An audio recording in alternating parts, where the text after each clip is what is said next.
Thanks, Jason. A happy Friday, everyone. So, my story today is from the Emerald Triangle's Red-Headed Black Belt. It's about a federal class action lawsuit that I've been following for about a year now. Humboldt County strikes back with response to Institute of Justice claims in federal class action lawsuit against the Cannabis Abatement Program by Nicole Norris. So this lawsuit was initially brought by the Institute of Justice, a national nonprofit law group, in response to Humboldt County's cannabis abatement program. A couple years after cannabis legalization, several property owners received notices for alleged cannabis-related violations, where they were tasked to remediate the property and remove structures. The notices threatened penalties of up to $10,000 per day or bring the property up to pre-cannabis conditions, such as remediating logging roads, replacing culverts, and removing soil with perlite to prevent runoff. The lawsuit was initially dismissed in a trial court on May 12th of this year. On September 21st, the Institute of Justice filed an appeal with the Ninth Circuit. On November 22nd, the county struck back with an 84-page response claiming that they were just doing their job. Basically, they state that it's been too long since the events happened and or the issues aren't ready to be addressed. They also claim that the defendants haven't lost anything and that they can fix the problem. They write, for any and all of these reasons, this ambitious but baseless attack on routine enforcement of local land use must fail.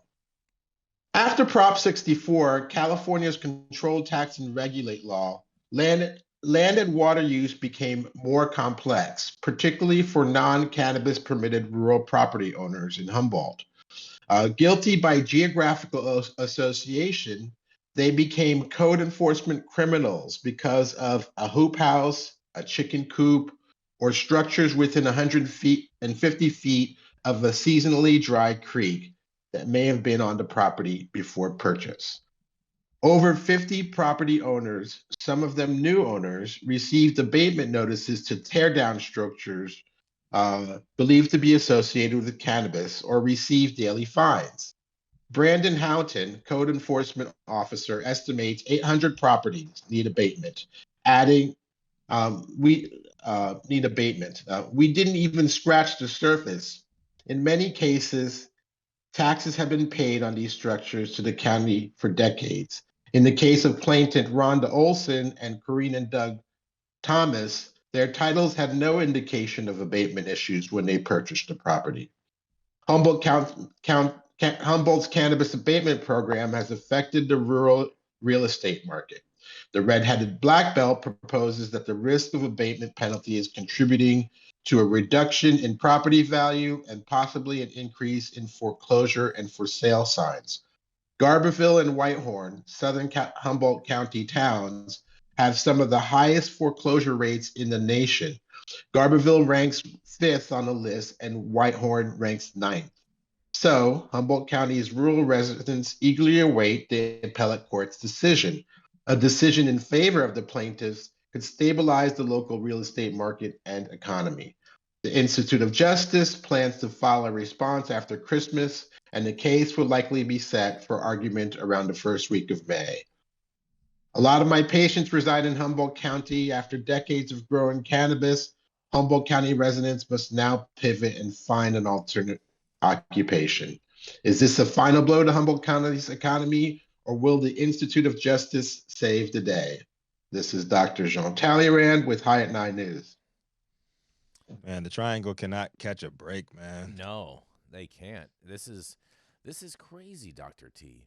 This Yeah, they got to find something else to do because their government doesn't want them to grow anymore there. No, it doesn't. It doesn't sound like they want anything to do with cannabis at all up there in the Emerald Triangle, and it was such. Isn't it, Jason? Isn't it a matter that the right amount of greenbacks has just not been transacted to the right people to make this thing work?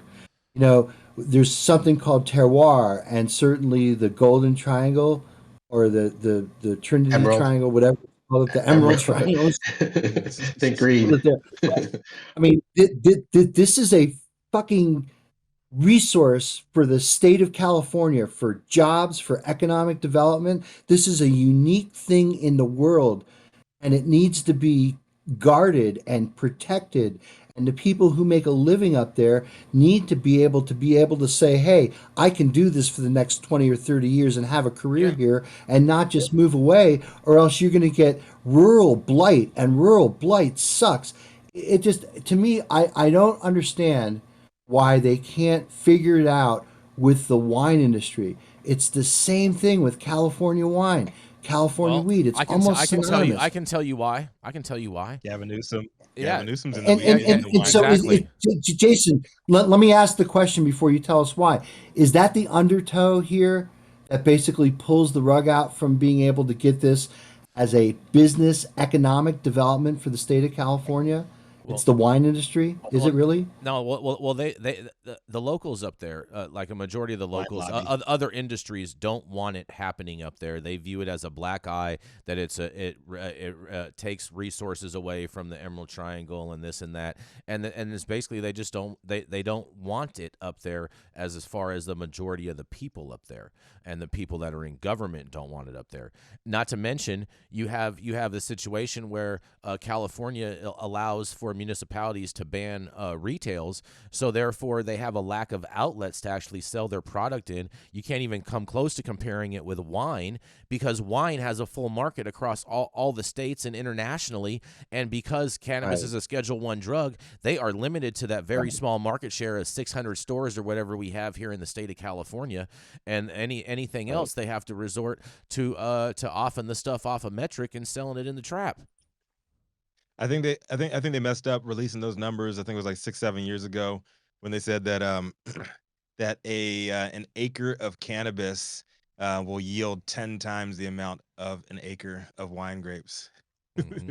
And I think it's been an all-out war since then. And they've been trying to like suppress Humboldt But County. isn't it recognized around the world that this is basically the cradle of the U.S. cannabis industry?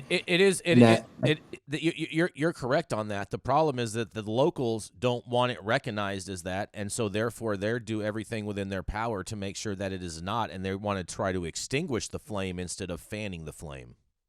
And they have nobody except for the cannabis industry to actually credit for the place that they are now. Mm-hmm. Well, how do they? What is their vision for economic sustainability in the region? Logging? There is no vision. Really? I don't think there is a vision. There's no vision? I don't think there is a vision like that. I think the vision is keep it quaint and quiet and you know what I'm saying? Just very, very hush hush, and don't come up here and bother us, and we won't come down there and bother you.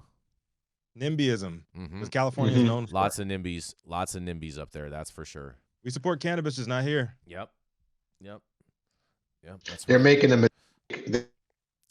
I agree, Dr. T. They're making a huge mistake on this, without a doubt.